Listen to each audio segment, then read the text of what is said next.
Welcome back. This is part 5 of What's Up with Galatians. So what's going on with Paul? I was hoping to get this thing finished up here in part 5, but it looks like there's going to be a part 6. There's just too much information here, and it's just too rich once you start really looking through what's actually being said. So in part 1, we really went through the book of Galatians and noticed that Paul is writing this epistle, as a response to an incident where he had a disagreement with Pt5. Now, whatever the disagreement was exactly, we're not really told. All we know is that Pt5 withdrew from eating with the Gentiles. But whatever it was, it caused a division between Paul and the rest of the early believers. So you have Paul on one side and James, Pt5, even Barnabas on the other side. The evidence seems to indicate that the issue was exposed by a man named John Mark, who is likely a member of Yeshua's family. And Paul was on one side of the issue, and virtually everyone else was on the opposite side. Then, as we went through parts 2 through 4, we saw that the epistle of James seemed to be a response to the letter to the Galatians. It may have actually been a response to the Galatians and Romans, because it kind of fits some of the material stated by Paul in each of them. James, he obviously had a difference of theology with Paul. And you could say as did the rest of the Jerusalem assembly. Seeing how James was the head of the Jerusalem assembly, and essentially all of the Nazarenes reported to James, then if Paul had a disagreement with James, it was probably a disagreement with everybody. And we can see that in the book of Galatians. The people that Paul was highly critical of in all of his genuine letters were all members of Yeshua's family and inner circle of believers. Now, I know a lot of people, religious folks, may disagree with me using the phrase genuine letters. They think that all the letters attributed to Paul are genuine. Textual critics don't really believe that. They've really studied these letters and kind of picked them apart and figured out, what phrases does Paul repeat in the letters we think are genuine, but he doesn't seem to repeat them. He uses different languages in the other letters, and they just don't really, fit one another. And they believe that Paul's letters are actually written by 3 different people. But the ones that are not disputed, the ones that are largely believed to be genuine, are the ones that have all the material where he seems to be disagreeing with the Jerusalem assembly. So even if you believe the other letters are genuine, it really doesn't take away from what's contained in Corinthians, Romans, Galatians, these letters that are largely attributed to be genuine. The only possible exception would be that we have one chapter in Colossians which does seem to be against some of the doctrines that we see in the Dead Sea Scrolls that were kept by the Essenes and the Jerusalem assembly, but we can't really be sure. It may just be something that the author inserted speaking about other Jews, if we were to believe that someone other than Paul wrote Colossians. But we do know that Paul was preparing a return to Jerusalem, and he was nervous about this return. His authority was being questioned. I came up with the theory that he was returning to Jerusalem in the hopes of getting with James, getting a letter of recommendation from James before James heard the bad reports that were being said about Paul.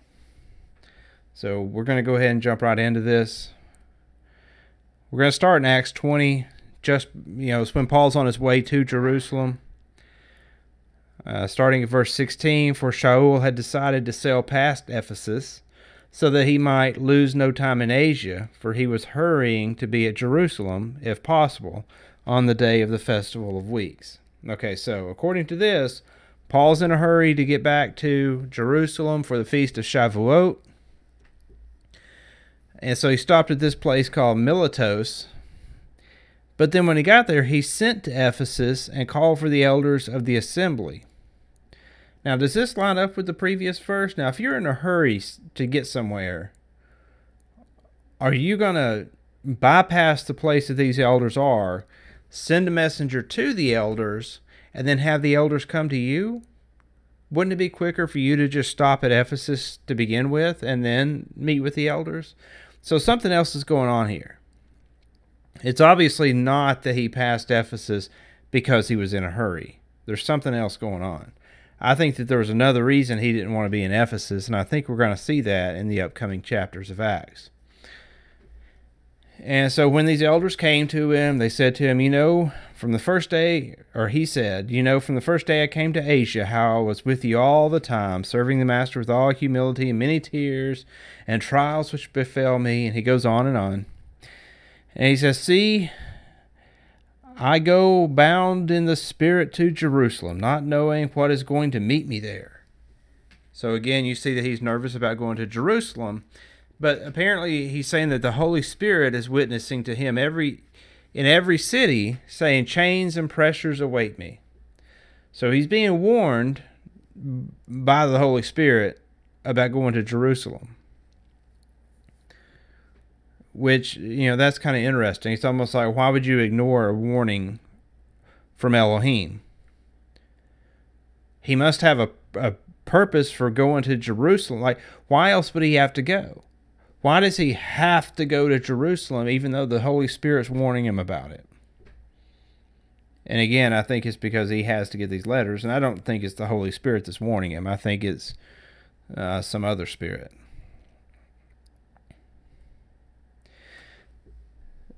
It said, therefore take heed to yourselves, for I know this, that after my departure savage wolves will come in among you, not sparing the flock. Also from among yourselves men shall arise, speaking distorted teachings to draw away the taught ones after themselves.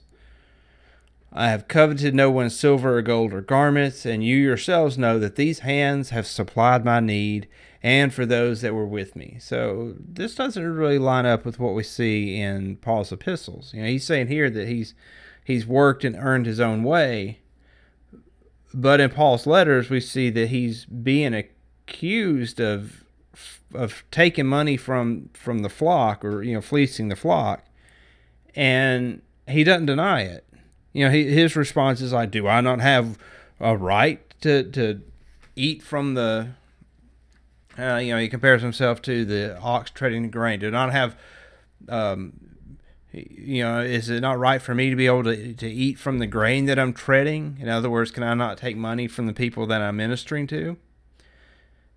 It doesn't really line up with what's being said here in Acts. And honestly, a lot of the stuff that you see in Paul's letters don't line up with Acts. Now, Paul's letters themselves are generally regarded to be more reliable, despite the fact that he's constantly defending himself against accusations of lying. But it's a first-hand account. Acts itself, we don't know if it's first-hand or second-hand. I know that we think that it was written by Luke, but we don't really know for sure. So, but this doesn't really line up with Corinthians, because in Corinthians, he's basically saying, well, yeah, I took money from you guys. I collected, a tithe or an offering or whatever, but don't I have the right to do that? But here in the book of Acts, they're denying that Paul ever said that.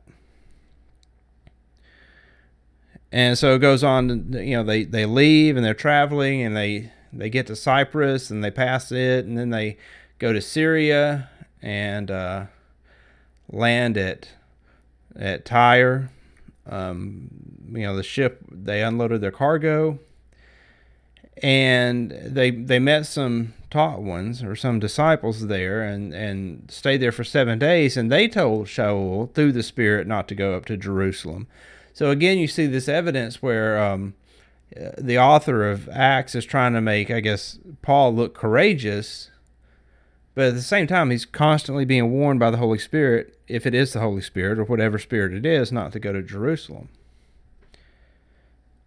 Acts 21:8, we left and came to Caesarea, went to the house of Philip the evangelist, And as we were staying many days, a certain prophet named Hagab came down from Judah, and having come to us, he took the girdle of Shaul, bound his own hands and feet, and said, Thus says the Spirit, the Holy Spirit, Thus shall the Jews at Jerusalem bind the man who owns this girdle, and deliver him into the hands of the Gentiles.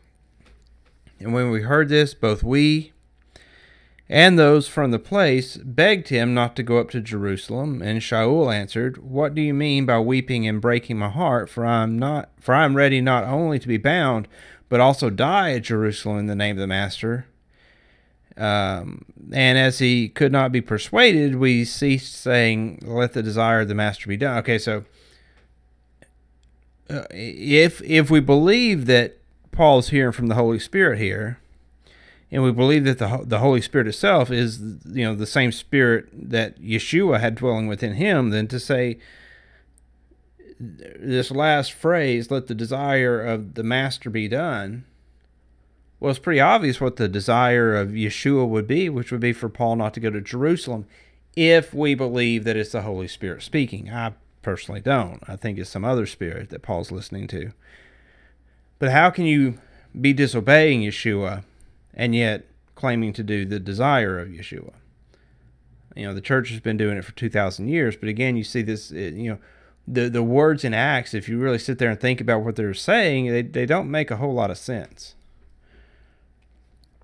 It says, And after many days, having made ready, we went up to Jerusalem, and when we had arrived in Jerusalem, the brothers received us gladly, and on the following day, Shaul went in with us to Yaakov, and all the elders came. Okay, so here he is. He's got to Jerusalem. Notice that Paul's going pretty much straight to the assembly. I mean, he's not, he's in a hurry to get to Jerusalem. I said I thought it was with the mission to get there, to get these letters from James before the reports got back to James about what Paul was doing and saying. And, he didn't waste any time. He gets to Jerusalem. The very next day, he's going in to see James. And having greeted them, he was relating one by one what Elohim had done among the Gentiles through his service. And when they heard it, they praised the Master. And they said to him, You see, brother, how many thousands of Jews there are who have believed and are zealous for the Torah. Thousands of Jews. Now, some translations say myriads of Jews. And they have been informed about you that you teach all the Jews who are among the Gentiles to forsake Moshe, saying not to circumcise the children, nor to walk according to the practices. What then is it? They shall certainly hear that you have come.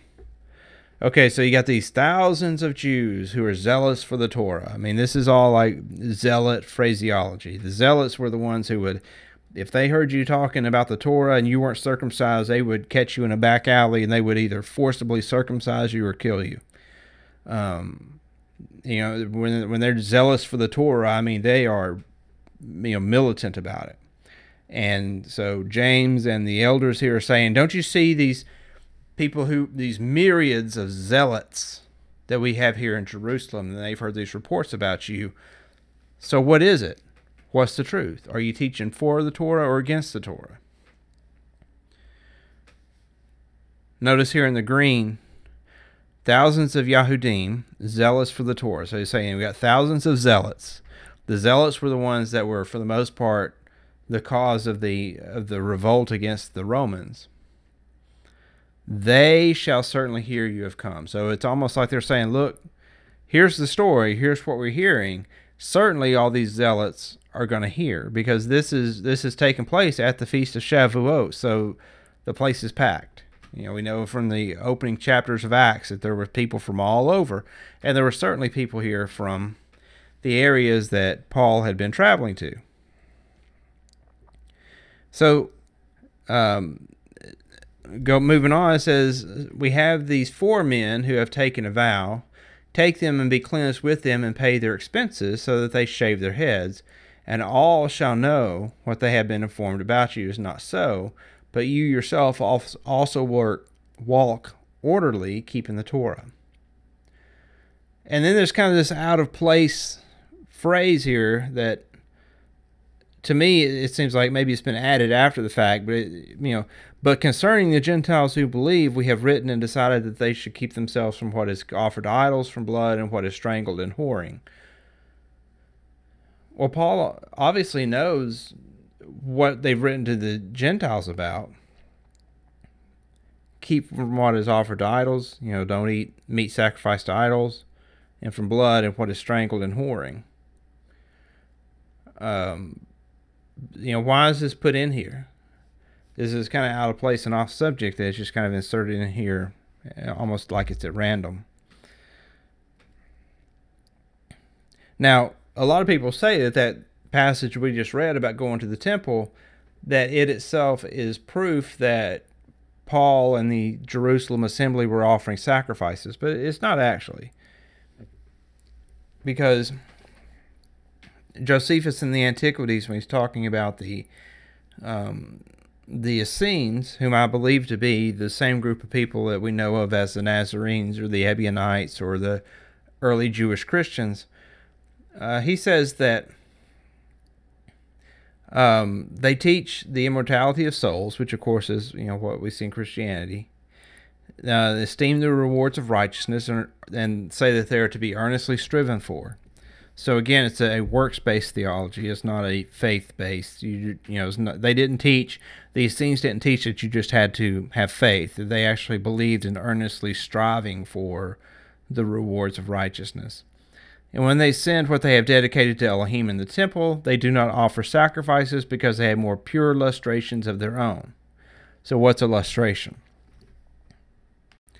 A lustration is essentially what we would call baptism or immersion. And you see the same thing being said by Kefa in the first book of the Nazarene Acts, where he's in the temple debating with the priest, and he says the time for sacrificing is over, and instead of sacrifices we should be doing immersions or baptisms or whatever phrase you want to use. And notice that it's the same thing here with the Essenes. They don't offer sacrifices because they have more pure lustrations. And the lustrations, if you look up lustrate in the dictionary, it actually means what we would think of as baptism. On which account they have excluded from the common court of the temple, but offer their sacrifices themselves. And now if you read the Dead Sea Scrolls, what is the sacrifices they offer? Well, the sacrifices they offer themselves is the praises and the prayers that they send to Elohim. Same thing you see in Isaiah. Isaiah talks about offering the bulls of your lips, which of course is your prayers and your praises. It's the way Essenes make sacrifices. So it was not an animal sacrifice. It was a sacrifice of your worship. Yet theirs course of life is better than that of all men, and they entirely addict themselves to husbandry or farming. So back to Acts. So Shaul took the men the next day, and having been cleansed with them, went into the set-apart place to announce the completion of the days of separation until the offering should be presented for each one of them. And when the 7 days were almost ended, the Jews from Asia, seeing him in the set-apart place, were stirring up all the crowd, and they laid hands on him and crying out, "Men of Israel, help! This is the man who is teaching all men everywhere against the people and the Torah and this place." So who are the people? Well, we know who the people are. We went over that in the first 4 videos of this series. The people that he's speaking against are the Nazarenes. And so now you've got these Nazarenes that are in the temple, and they see Paul, and they know who he is. And notice that it's the Jews from Asia that are stirred up. Now, the reason, they say that he's brought Greeks into the set-apart place and has profaned this set-apart place because they had previously seen this Ephesian with him in the city, and they thought that Shaul had brought him into the temple. And so the entire city was moved, and the people rushed together, seized Paul, dragged him out of the sanctuary, and immediately the doors were shut. So they dragged him out of the temple, the doors were slammed shut, And if we go on to the following scenes that we're about to go over, but again, the Jews in Asia. Now, how did they know this guy was a Greek, this Trophimus, the Ephesian? Well, it's because they were from Ephesia. It's not like today, they didn't have television or, video phones or whatever. Like, how would they have known who this Trophimus person was unless they were from the same city? And so, we look at, okay, first of all, where's Ephesus? Well, the red arrow in this diagram is this map. This is a map of Paul's second missionary journey. It's the first missionary journey after the book of Galatians, and the arrow's pointing to Ephesus. Okay, so that's where this guy is at Paul's scene, and the part within that red rectangle, that's Asia. That's where all these people are coming to Jerusalem from. Now look at Paul's path. Paul's path goes right through this whole area. And these are the people now that are seeing Paul in the temple and saying that he is teaching against the Torah. Well, how would they know? They know because that's where they're from. They've heard the other people, tell them what Paul taught what Paul taught the other people. They're from this area. Again, this is the third missionary journey, the second missionary journey after the book of Galatians. And again, Paul's going right through this area. It's Galatia, that's Asia. That's where he was. And again, the arrow is still pointing to Ephesus. Now remember where it was that Paul didn't want to stop because he was, quote, in a hurry, end quote. And these people who are obviously from Ephesus are recognizing Paul in the temple, and they're getting ready to kill him. Well, now you know why he didn't want to stop in Ephesus, because he was afraid that was going to happen to him in Ephesus. That makes a whole lot more sense than he was in a hurry. So he stopped a couple of towns past Ephesus and then sent messengers back to bring the elders from Ephesus. That doesn't sound like he was in a hurry. Acts 21. And while they were seeking to kill him, a report came to the commander of the company of soldiers that all of Jerusalem was in a confusion. At once he took soldiers and captains and ran down to them, and they, having seen the commander and the soldiers, stopped beating Shaul, Paul. Then the commander came near and took him and commanded him to be bound with 2 chains, and was asking who he was and what he had done. And in the crowd some were shouting this and others that, and not being able to ascertain the truth because of the uproar, he commanded him to be taken to the barracks. So, there's this confusion. The commander of the soldiers orders that Paul be taken to the barracks. Now, this would have been the Roman barracks in Fort Antonia, which is kind of unusual for itself. Like, why would they care?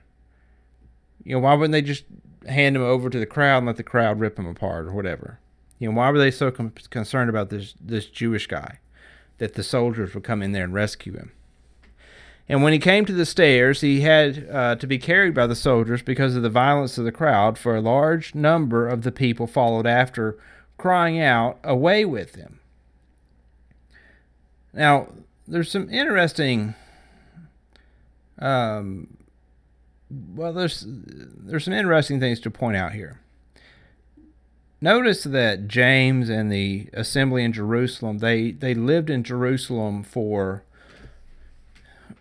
approximately 40 years after the death of Yeshua. If Yeshua died around 30, temple was destroyed around 40 Common Era, then these disciples were living among the people relatively peacefully. They didn't have problems from the people in Jerusalem. The only person having problems with the people in Jerusalem was Paul. James, he was killed in 62, so he lived there for 32 years in Jerusalem after the death of Yeshua with no problems from the people.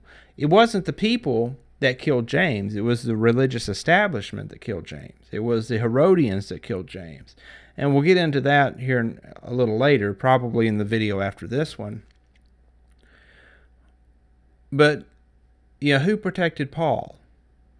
And ask yourself as we go through this, who is protecting Paul? I think we'll see that it's Rome that's protecting Paul here. I mean, the Roman soldiers are protecting him. And it's the people that are wanting to kill him. It's the exact opposite of what we see with James. And Paul was about to be led into the barracks. He said to the commander, "Am I allowed to say somewhat to you?" And he said, "Do you know Greek? Are you not the Egyptian who some time ago stirred up the revolt and led the 4,000 assassins into the wilderness?" Okay, these 4,000 assassins, that would have been 4,000 Sicarii, which again were zealots. So you see this association with zealotry and the Nazarenes. Not that I believe that Paul was a genuine member of the Nazarenes, but you do see that the soldiers are associating Paul with the zealots.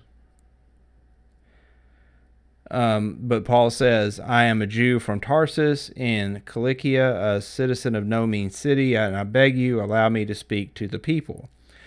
So he lets them speak, and they listened to him until he said that he was sent by Yeshua on this mission to the Gentiles, and at this point is when the people lost it. And I don't think it's because he said he was going to the Gentiles, which is what you hear most of the time from most of the the preachers.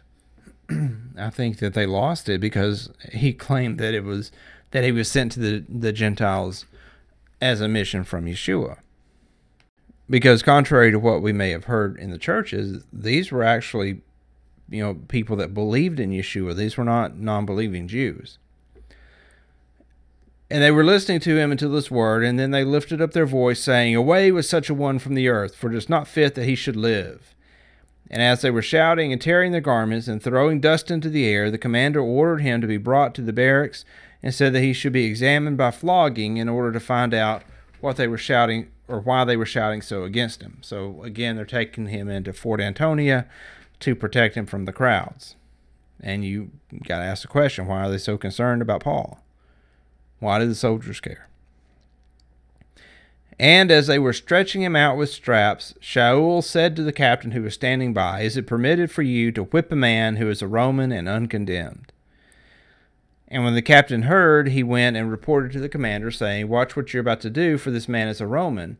And having come, the commander said to him, "Say to me, are you a Roman?" And he said, "Yes." So now Paul's claiming this Roman citizenship. And the commander answered, "With a large sum I attained this citizenship," but Paul says, "But I was even born so."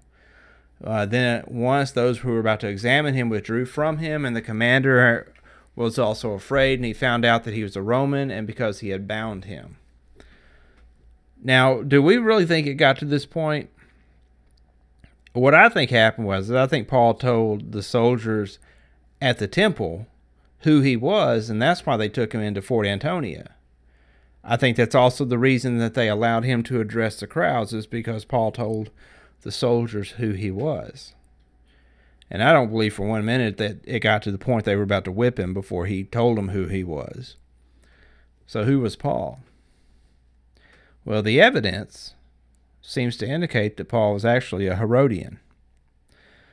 Josephus' Antiquity says that Caesar honored Antipater greatly. Now, Antipater was the father of Herod the Great. And he was an Edomian. He was a mixture of a Greek and Edomian, or Edomite. So Antipater was honored. It says that Caesar confirmed Hyrcanus as the high priest. Hyrcanus was one of the last of the Maccabees, or the Hashmoneans. I guess he wasn't a Maccabee, but he was a descendant of the Maccabees.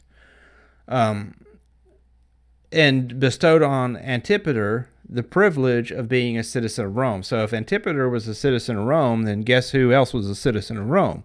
All of his descendants would be born with Roman citizenship, just like Paul. And so he had freedom from taxes everywhere, and yada yada yada. Josephus also says the same thing in the Wars of the Jews. that he gave Antipater the privilege of Roman citizenship. So that's one way that Paul could have gotten Roman citizenship, was through his relations to Antipater. But you may say, well, wait a minute, that don't mean anything. Lots of people were Roman citizens. Well, that's true. In Romans 16:10, Paul says to greet those who are of Aristobulus and greet Herodian, my relative. Now, Aristobulus was a Herodian. He was a descendant of Herod. And Herodian means the littlest Herod. Now, this would have been the son of Aristobulus. Herodian is known in history as Herod of Chalcis, if I'm pronouncing that right, Herod of Chalcis. Now, interestingly enough, the mother's not mentioned in this letter, but you actually know the mother. If you've read the New Testament, you know who the mother of Herodion is, and her name is Salome. Now, she was the daughter of Herodias, and Salome was the girl that danced for Herod for the head of John the Baptist. So now we have an interesting connection here to Paul. So let me make sure you as the listener understand what I'm saying. Paul is saying, greet Herodion, my relative, who was of the house of Aristobulus. Aristobulus was married to Salome. Salome was the girl that danced for the head of John the Baptist. So, tangled web we weave here. And, of course, birds of a feather tend to flock together. Also, Josephus actually mentions Paul. In the Antiquities, Book 20, he says that Costobarus and Saulus did themselves gather together a multitude of wicked wretches, and this because they were of the royal family. And so they obtained favor among them because of their kindred to Agrippa. Okay, so here we're saying that Paul and his brother Costobarus, that they were Herodians. I mean, that's basically what Josephus is saying. Herod Agrippa, obviously he's a descendant of Herod. And this also lines up with Acts 13, where it's mentioning the assembly in Antioch, that there was certain prophets and teachers, Barnabas and Simon, who were called Niger, Lucius of Cyrene, that may have been Luke, and Menahem, who had been brought up with Herod, the district ruler, and Shaul. Now, who was brought up with Herod? I think it was probably Paul that was brought up with Herod. But Acts says it was this guy Menahem. Either way, Paul is mentioned. He's mentioned in the same sentence with someone that was brought up with Herod. I think that somebody had probably messed with the text after the fact to obscure the fact that it was actually Paul that was brought up with Herod. But again, you see this connection with Saul and the Herodians. And again, one of the traits that we see in the Herodians is the same trait that Paul expresses in 1 Corinthians chapter 9. To the Jews I became as a Jew, that I might win the Jews. To those under Torah as under Torah, to win those under Torah. To those without Torah as without, and so forth. So he says, I've become everything to all men. This is the same way the Herods operated. Herod the Great, he would build up the temple, and he got circumcised, and he claimed to be a Jew to appeal to the Jewish people. But meanwhile, he would also give huge sums of money to build pagan temples in other cities. And so, he would build up the, like Caesarea, named after Caesar. Well, that was built up by Herod the Great as a tribute to Caesar. So he became, to the Romans, I became like a Roman. To the pagans, I became like a pagan. To the Jews, I became like a Jew. This is a typical Herodian type of behavior, to become, to whatever group you were trying to get in with. So this in itself also seems very Herodian. Not only that, but in Epiphanius's Panarion, when he's speaking about the Ebionites, he says, "Nor are they ashamed to accuse Paul here with certain fabrications of their false apostles' villainy and imposture." Keep in mind, of course, Epiphanius, he hates the Ebionites. He hated all the Jewish Christian groups. But we can get a good idea of what the Jewish Christian groups believed based upon what Epiphanius says in his heresiology. But he says that the Ebionites, claim that Paul was a Greek, the son of a Greek mother and a Greek father, but that he had gone up to Jerusalem, stayed there for a while, desired to marry the daughter of the high priest, and had therefore become a proselyte and been circumcised. But since he still could not marry that sort of girl, he became angry and wrote against circumcision and against the Sabbath and the legislation. Herod the Great's wife, Mariamne, was a daughter of the high priest. So it's almost like Epiphanius he almost seems to be confusing Paul with Herod the Great. So either Paul and Herod the Great had very, very similar histories, or I think it's a possibility that the Ebionites were trying to tell Epiphanius that Paul was a Herodian, and either Epiphanius didn't understand or didn't want to understand. But one way or another, this does seem to be another connection to Herod through Paul. So, and someone might say, like, well, none of this is conclusive. Well, maybe not, but it certainly all kind of points in the same direction. It's a lot of circumstantial evidence that all points in the same direction.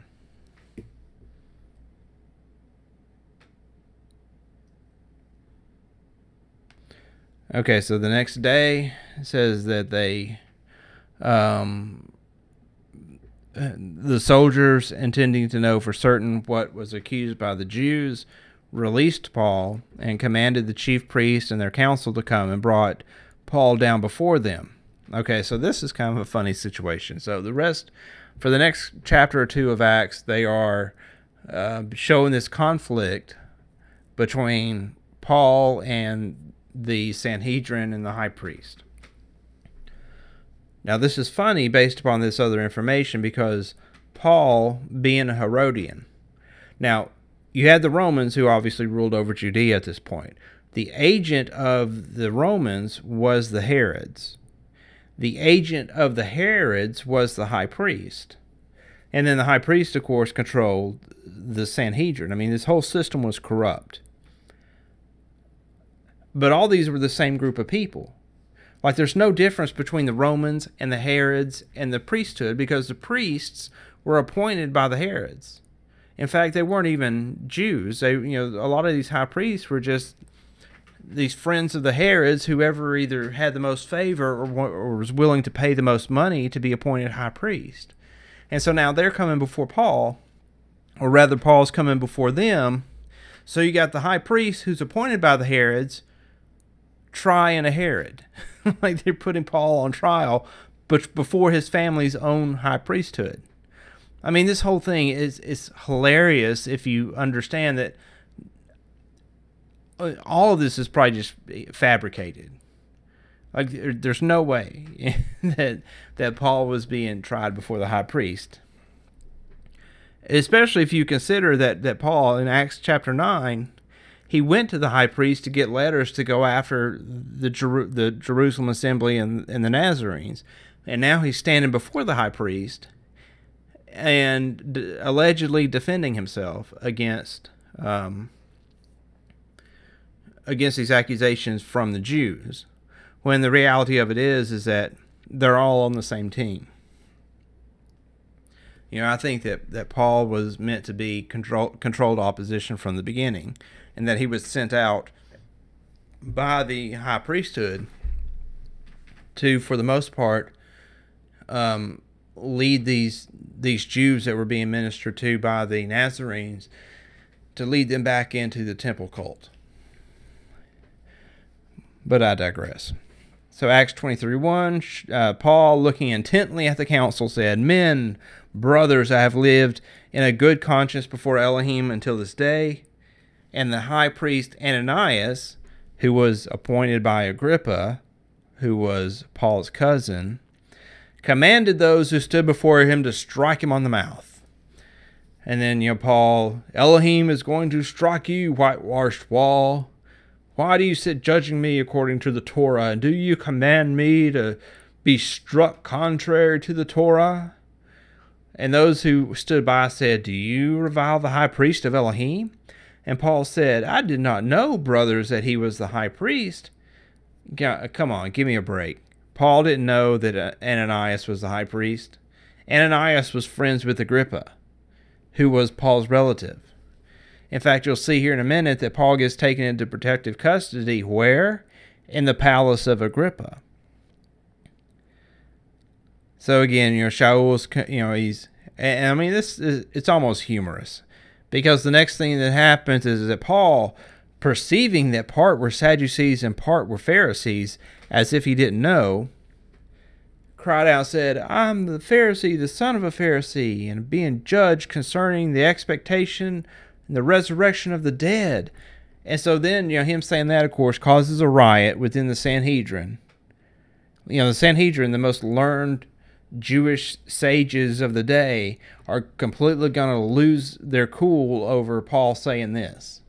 And then they start fighting amongst themselves, and the soldiers have to come in again and rescue Paul. None of this makes sense if you really think about it. Do we really think that the Sanhedrin are so out of control that they can't, that they would start fighting against each other if somebody just mentions the resurrection of the dead?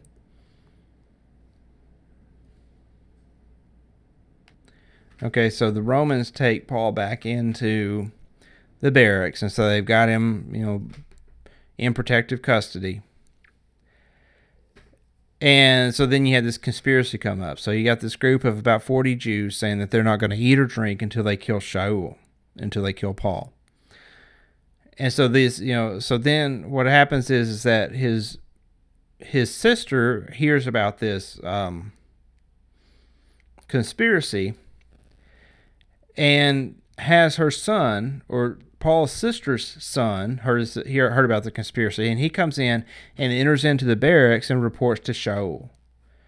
Now, how could this guy just come into Fort Antonia and come into the barracks, the Roman barracks, to see Saul?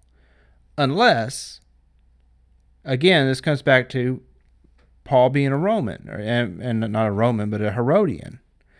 It would be a Herodian that would have enough authority to just come in there, and not be stopped by the Romans. So then Paul hears what's going on. He calls the commander. The commander takes the boy by the hand. "Now tell me, son, what's going on?" Does this sound like, what makes more sense? That this is just some, Jewish peasant boy that's coming here to deliver a message, or that this was a Herodian coming in to deliver a message to the commander of the guard? So he tells him about the conspiracy, and then the captain, he turns around, calls 2 captains, and says, "Get 200 soldiers, 70 horsemen, 200 spearmen in the middle of the night, and take Paul up to see the governor Felix." Does this make sense? So he writes this letter. The soldiers do as they commanded. They take Shaul up to Caesarea, or Antiparis, and the next day they left horsemen with him to go and return to the barracks, who, having come to Caesarea, delivered the letter to the governor. They presented Paul to him, and the governor, having read it and having asked what providence he was, and being informed that he was from Cilicia, said, "I shall hear you and your accusers arrive also," and he commanded him to be kept in Herod's palace. So Paul's in protective custody in Agrippa's palace. Tell me, does this sound like a Herodian to you, or does this sound like some poor peasant guy from Tarsus? Okay, well, that's long enough for today, so we'll continue this next time. Thank you for listening, and shalom.